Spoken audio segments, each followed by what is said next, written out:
Hello and welcome to Fierce. This program celebrates the diversity of LGBTIQ identities and perspectives. Fierce is produced in Bundjalung Country at 2NCR Lismore and can also be heard on podcast at fiercefm.podbean.com and in New Zealand on Fresh FM, as well as all over Australia through the Community Radio Network. Fierce FM. I want to honour the traditional owners of the lands where you are living. They took care of these lands for thousands and thousands of years and then shared this land with us at great cost to their own lives. I want to thank them for the care they have given and continue to give, to sit on the earth, listen and care for country. I also want to thank the fairies and crones who came before us in history to fight for our human right to love fiercely. Come in, Ruben K. Come out to play. Come out to play, Ruben K. Hey, he's here! Oh my God! You just did a bit of The evil love child of Liza Minnelli and Jim Carrey is back. I'm here. Oh, Look at your lovely balls. yes, and this is the pink one, honey. This is you. You're the biggest one. Yeah. The one that just takes a bit more practice. Keep practicing. Feeling the healing energy. My guru. Feel the love. Cheers. So you're a white wine drinker. I've seen you drink both. You name it, I'll put it in my mouth, Peter. If it's got alcohol content, it's there. If it's some kind of opiate, if it's a numbing agent, if it's anything that just blurs reality a touch, I'm into it. I'm glad you're into Fierce and welcome It's back. a pleasure. And welcome back to Brunswick Heads next week, I hear. Yay! Cannot wait. Escaping under cover of darkness. It's me and Shannon coming back to our favourite little oasis of paradise in northern New South Wales. We're at the end of lockdown, except for where you are in Victoria. There's quite a few hotspots. I know, and all because of heterosexual families gathering together with 20 or more of themselves. Who'd want to be in a room of 20 or more heterosexuals? This is why all the hotspots are all in like Western South out there. There's not exactly like Carlton North or Paran or Malvern. You're not getting hotspots there because all the homosexuals are very sensible. Oh, that's good to know that. But it does mean, Ruben K, that the K-hole in the Brunswick Theatre is going to become a hotspot because it's going to be full of heterosexuals. Not many people come to my shows and leave heterosexual. Cheers. Think of it like a revival tent with one of those old school preachers just converting people, laying hands on, socially distanced hands, of course, 1.5 metres. It'll be the only socially distanced orgy. Well, I was a virgin until I come to your show a year ago. See? And isn't your life better? Much better. I don't know if you can remember, Ruben, but you had this man in your crutch for a whole song. That's what Harry Wilson would want. That hand was giving me the emotional support I needed at my most vulnerable. I still have a video of it. Awesome. Obviously, it's on my OnlyFans page. Yeah, it's going to be also very interesting because cabaret itself, especially the stuff that I do, is very much based on audience interaction.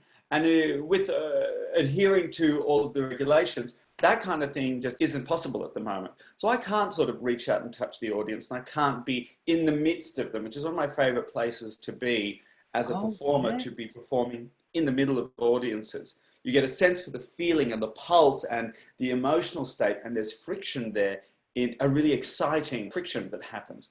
I'll stay on the stage and the audience is safe. There's 50 people in the room. How many people in that room usually when you perform? 200, quite distance and spaced out. So I'm excited to see if the same frisson, that same energy is possible. Well, the night I was at your show, I felt the pulse. Yes, you did. The pulse was very strong then. For those people that don't know, I stood astride you like a colossus of Rhodes, and your hand was placed firmly on my crutch, giving me a nice, much-needed lift while I sang Harry Nilsson's Without You. And I did feel you rising. Oh, it was like an animatronic sort of Australian musical moment. I felt like I was in Wicked, to be honest. So one part of me was defying gravity. And the lights were dim, so it was good. They couldn't see my face. Yeah. That's how I like it. The less of the face of any man I can see, the better. wearing our Jedi outfits because you've become our guru. Through the lockdown, we could tune into you once a week and breathe deeply. And fuck off all of the stress and all of the Yes. pain. The thing is, listeners, what you don't realize is in the lockdown, I went on an inward journey. And I journeyed deep into myself by the means of many tools and also wine, and sometimes the full bottle if I was feeling adventurous and kinky. And what I discovered was that I am a passage to you listeners, and I began guided meditations. For the simple reason, and I hope you don't mind if I say this, Peter, if the self-help industry can jump on the misery and pain of the general public just to turn a quick buck, then why can't this bitch? Cheers. So that's really also what kept me going throughout we had about 12 to 14 weeks of lockdown, and every week I would run a guided meditation with the help of several wonderful vintages. We specified new wines every week. The Goon Bag was a particular favorite. I like a wine that's served in a box because that's what you'll be buried in if you drink it and don't seek immediate medical assistance. And through the wine and through a very patented technique, shall we say, a very individual, very specific technique, we breathe in positivity and light, and any stress we have in the world, it could be lockdown, it could be a divorce, it could be your family trying to stage an intervention, or it could be a child playing in an inch of water, which I think we can all agree is terrible because you need at least enough water to cover them in the pan if you want to poach them correctly. Any stress, breathe in, and on your out breath, just say, fuck off. Let's all do it together. Go on, give it a breathe in. Yep. And fuck off. Fuck off. Oh, so healing. You'll be surprised how many breathe in and fuck offs I dedicated to the Liberal Party during the entirety of my guided meditations. Scott Morrison, the uncooked pork knuckle of Australian politics, got a fair few of them directed just at him. You were in London though, weren't you, for the beginning of lockdown? I got back here on March 11th. I was actually meant to be performing at, well, several places. I'm very busy, but specifically the Melbourne Comedy Festival, a couple of cruise ships. I was going on a little tour. Oh my God, you do cruise ships. Well, you know me, I do love seamen. Wow. Lucky to... Very lucky. I knew in my heart of hearts, or in the tiny little petrified raisin that is a heart, I knew that London and the UK government were going to have a pretty shoddy response to all of this, as they do with anything that involves the general health or well-being of the public. I just got on a flight and left because I was already in an interesting situation. Let me tell you about it. Yeah. I had to have vocal surgery. Really? Yeah. So I had a sinus operation because this nose just doesn't breathe for itself. She needs assistance. And the breathing tube actually cut into my voice box, into my larynx. As a result of that and a whole bunch of complications from that, I ended up basically being told on doctor's orders on November 29th, stop speaking, stop making any sound, don't do anything. Your vocal cords have hemorrhaged, so there's a lot of blood coursing through my cords. One of the vocal cords just hemorrhaged. So I was on silence. That silence ended up being silence for a month. Whoa. Full month, like no speaking, no talking, no coughing, no sneezing, no whispering. My God. Whispering's harder for the vocal cords than speaking. Exactly. At the end of that month, I went in for my consult and they said, look, you've been not speaking for a month and 5 days. That's heavy. We have an option. We have a surgeon who's had a cancellation today and the room is available and the equipment is available. We can do an operation on you. And I was so sort of, you know, in the moment and so needing a sense of control because I felt like I was in free fall. I said, yes, let's do this operation. And they said, great. Now the bad news is, because it's so last minute, we don't have the ability to put you under for this. So you're going to be awake during this. Whoa. With big LED screens, like Apple TVs facing you, showing you what's happening. And you'll be on local. But local doesn't take away your taste buds or your sense of smell. So while they were doing it, I could sort of taste and smell the cauterizing. Sorry, listeners, if it gets graphic. But, you know, It did make me feel like a bacon sandwich. And then after that, it was another month and 11 days. You don't go outside because you don't want to sneeze or stub your toe and go, oh, you can't do that. It was a lot. It was a lot. So these were my first gigs back. Do you find that you got your full voice? It's back Yes. better than ever. Well, the thing is, it was never a problem with the voice to start with. No. It was a surgical thing that just Yeah. happened. So my voice wasn't damaged. I just had to wait for this thing to heal and then get back into it and rebuild stamina. Because if you don't speak for 2.5 months, it's like not using a leg for 2.5 months. That leg is going to need... Since lockdown, it's actually not... I'm not going to say lockdown is a good thing. It's never a good thing, but it has given me time to just walk around this lovely pied-à-terre, which is a nice... Yeah, just shouting and screaming my face off and getting stamina back for these gigs. So you'll be hearing a practically virginal voice, Brunswick Heads. I've always thought of you as a real sort of bossy top, but you're doing what you've told before lockdown, and then during lockdown, you're actually a sub. I am. Look, here's the thing. I'm a power verse. So whatever I'm doing, there's just a lot behind it. You know what I mean? If someone has spent that much money to get that many degrees and they're wearing a white coat and they're the ones holding the needle full of morphine, you do what they say. How was your close ones during this? You couldn't yell at them when you were pissed off and angry, but they still looked after you. You had people around you to care for you. I had a good support. I had people around me who really cared for me and let me be me. They let me be me, guys. So it was wonderful. Of course, I had a relationship fail, but that's fine. You know, it's a broken heart, but a functioning prostate. Wouldn't it be wonderful if it was the other way around? They're lost. Yeah, exactly. Whether it's been a hard time and you put this song on to cheer you up, or whether it's just been a time to party in lockdown, I'd love to play the song that you connected with during lockdown. Oh, yes. So during lockdown, I just sort of disappear into big playlists of things and I kind of try and find songs. And this album, Office Politics by The Divine Comedy, their 2019 album, it's just fantastic. It's full of bangers. It's full of amazing, funny, sad, weird, angry songs that are all in many ways quite chirpy and upbeat. And that really wraps me up in a little bow. So get into it. This is The Life and Soul of the Party from that album by Neil Hannon and The Divine Comedy. I am my own invention. I am a one-man show. The center of attention. Bathing in the glow. I'm making conversation. I'm talking really fast. I'm saying things that'll come back to bite me in the ass. I am the life and soul. Life and soul. Life and soul. Life and soul. Life and soul. Life and soul. Of the party.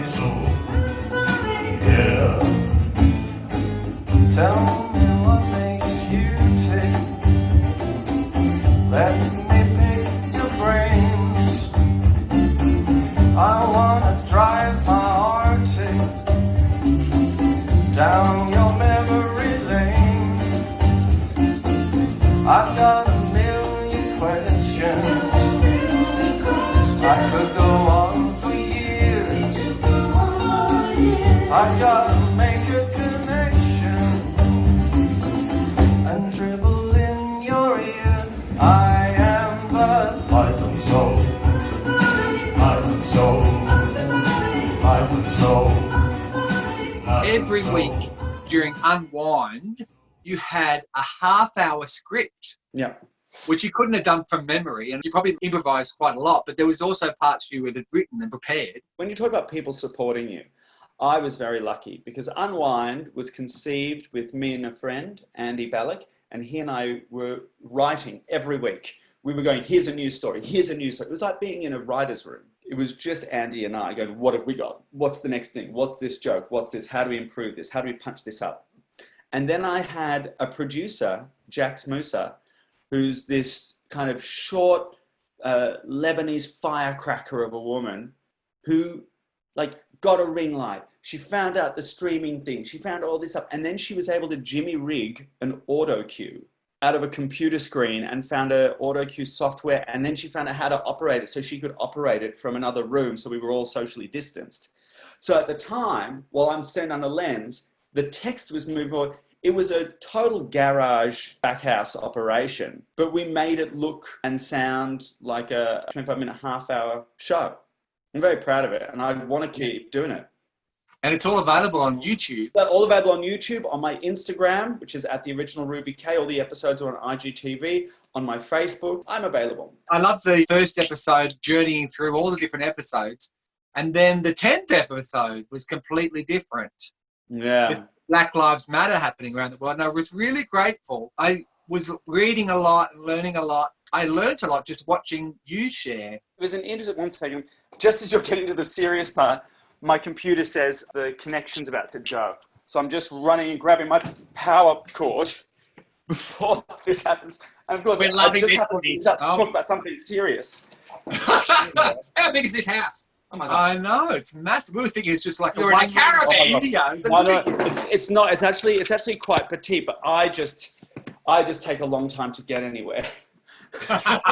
Yeah, that episode was very interesting and I think scary because I'm quite a political person and I think drag in itself or cabaret in itself has to be political, a form of rebellion. When the Black Lives Matter movement hit and the George Floyd video came to light and we saw the size of this movement and how impactful it was and how it was a real moment of confrontation, addressing a lot of systems that weren't serving people. And it was going to be a really global revolution. It didn't feel right to do an unwind, which is by itself already political, but the tone just didn't feel right, you know, coming from someone like me. As a person who is both in London and in Australia and who thinks of themselves as a citizen of the world, I don't think a lot of people understand the connection between Black Lives Matter, pride, and reconciliation in Australia. And I thought it was time to really try to let the people who watch Unwind get a sense of what those connections were. And especially because Unwind was a fundraising operation. First off, it was my only source of income for the first few episodes. But then when I realized that actually I could be funneling some of this money into really great causes. So we did stuff for mermaids, we did stuff for Latin American trans people who were getting really fucked over by their lockout laws, which became gender-regulated lockout laws. It became a way for me to point out this connection to people who might not necessarily get it, also try and raise some money. Do some good karma for once in my life. Good on you, Ruben. I'm so proud of you. So last time I spoke to you, you told me that you would prefer to perform than to have a room full of sex workers from Brazil. Oh yeah, for sure. Given lockdown now, do I still think the same? Do I get to pick the sex workers from Brazil? Yes. Oh, that does change things. No, I still think I would much rather perform. And so it's happening. I know, So and finally, I get a chance to be in a room with an audience. And this one is very interesting as well, because not only is it a live gig, so rare these days, really kind of highlights the rarity, the importance, the sense of ritual, the sense of gathering that theatre has. But this is also interesting because it's multifaceted. 50 people in the room, and then there's 50 people outside the theatre watching it on a big screen. But of course, I'll find some way just to duck my head out and say hi. And then, this is a very big thing for the Brunswick Hills Picture House. They've got a multi-camera shoot inside, filming and broadcasting it on a streaming platform. So people, not just in Brunswick Heads, I mean, they could be over the road and just don't want to get out of the fucking house, which I understand. Or they could be one of the sex workers in Brazil. I could have someone in Switzerland or Berlin or Uruguay watching and being invited into the world of Brunswick Heads Picture House. The refocusing of everything to online means that stuff does become, with the right attitude, internationally more accessible. And people find their own very niche things across the world. Yes. And that's thrilling. And Ruben, I was at your performance and I came out later of being gay, but it was the most spectacular performance I've ever seen. I just was glued to you. You drawed me in. Your voice, the colour, the everything. I just wanted to keep on going. I wanted to keep on going. I never want to stop. Oh my God, that makes me so happy. It's absolutely my pleasure. Anytime. If anyone else also wants to come to my show and then 6 months later come out as gay, please be my guest. Because none of the other homosexuals will sleep with me anymore. I've got to look for new ones. I think that Reason X will be watching from their home, watching the Brunswick. That's why I'm going global. I'm trying to convert people on a global scale. That's why I have gone streaming. I've always been streaming, but now I'm doing it on the internet as well. That night in Brunswick at Picture House was a very special night. The boys have created a venue which in my mind has heart and fire in it. And when you go there, it's an event. It's something that I haven't found in a lot of venues in the world, and I really love it. And to experience that, they've got to see you. Come and grab a ticket. Get to brunswickheadspicturehouse.com for all your tickets. We're putting up the streamers on a screen in the room. Oh, I get to see them interact, and people in the audience get to see them. I was doing some Zoom things, and one of the comments that I got from people watching a stream, but they had the gallery view so they could see all the other people who were also watching. They said it was so nice to see other people laughing, to see other people reacting. It meant that they weren't just in their room watching a black hole. And take into account that, we want them to be in the room. I want them to be present. And I'll be able to interact with people who are streaming, which is really exciting. That makes me want to log on. I know. I'm bringing costumes. I'm bringing all the things I can. Is there new songs? I'm literally in the process of writing the new opening number. We love you. We love what you do. I Thank love you too, boys. so much. Yeah. If any listeners want to view all this, it's all available on YouTube. All these episodes, and also, of course, the Brunswick show is going to be streamed everywhere. Golden Showers all over the world. Heaven. Not to be missed, I tell you. Oh my God. Get yourself a ticket. Don't miss me. Don't miss me. Hit me dead on, please. Have you got more lined up? You know that great line in Parasite? If you want to make God laugh, show him your plans. So Yeah. I have a prospective gig at the end of the year in Helsinki, but again, it is entirely dependent on traveling. I was meant to have some gigs actually at the Arts Centre in Australia, in Melbourne. But of course, you know, thanks to families and the marvellous outsourcing of security personnel that the government here did, ouch. So all that's been postponed. So I'm twiddling my thumbs. You're a good sub to sit back and just wait till you're allowed. And Just so me. entertaining. Oh my Just God. me and a greased up doorknob I slam into myself until I stop crying. Oh, I love it. We're going to try that later. That's fun. Bring it on. Well, thank you so much. And we will see you. We'll be watching you. And you might see us. We'll be there. I hope I'll get to see you. I'll be on the roof. I'll be on the roof. Perfect. I love it. But Oh, keep boy, up the thank magic, you. Ruben. We love you heaps, and big, big, big times for you to come. Yeah. Oh, Thank my you, God. boys. World massive. Ruben. Already there. Now, can we go out with a song of yours? Have you got anything we could play? Actually, I've got something from the Adelaide Cabaret Festival last year. It's the Late Night Club. We're all getting late and loose. You know, that was my name in prison. And I'm sharing a stage here with Meow Meow and Paul Capsis. And I'm singing Amsterdam by Jacques Brel. Because Oh, my God. that's what cabaret homosexuals do. By the way, Yay. Meow Meow and Paul aren't singing on this, but just know they're there. All right? Thank you so much. I'll see you So later, boys. In the port of Amsterdam, there's a sailor who sings of the dreams that he brings from the wide open sea. In the port of Amsterdam, there's a sailor who sleeps while the riverbank leaps to the old willow tree. In the port of Amsterdam, there's a sailor who dies, full of beer, full of cries, in a drunken down fight. But in the port of Amsterdam, there's a sailor who's born on a hot, muggy morn. by the doors of light.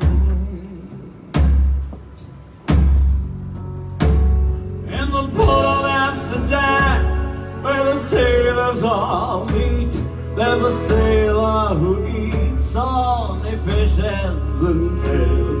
He will show you his teeth that are rotted too soon, that can swallow the moon, that can haul up the sails. And he yells to the cook with his arms open wide, "Hey, bring me more fish, throw it down by my side." And he wants so to belch, but he's too full to try. So he gets up and laughs, and he zips up his fly. In the port of Amsterdam, where the sailors all dance ponches, bursting their pants, grinding women to port. They've forgotten the tune that their whiskey voice croaks, splitting the night with the roar of their throats. And they turn and they dance and they laugh and they lost to the rancid sound of the accordion bust. They're out tonight with their pride in their pants and the slut that they tow underneath the three lamps. In the port of Amsterdam, there's a sailor who drinks and he drinks and he drinks and he drinks once again. He'll quit the isle on the halls of Amsterdam, who've given their bodies to a other man. They've gone with their bodies and their virtues long gone, refused and and when it goes on forward, he must be thrown in the sky, and he was never forgotten, and he fingers like I cried for an unfaithful love. It's the port of Amsterdam, it's the port of Amsterdam, it's the port of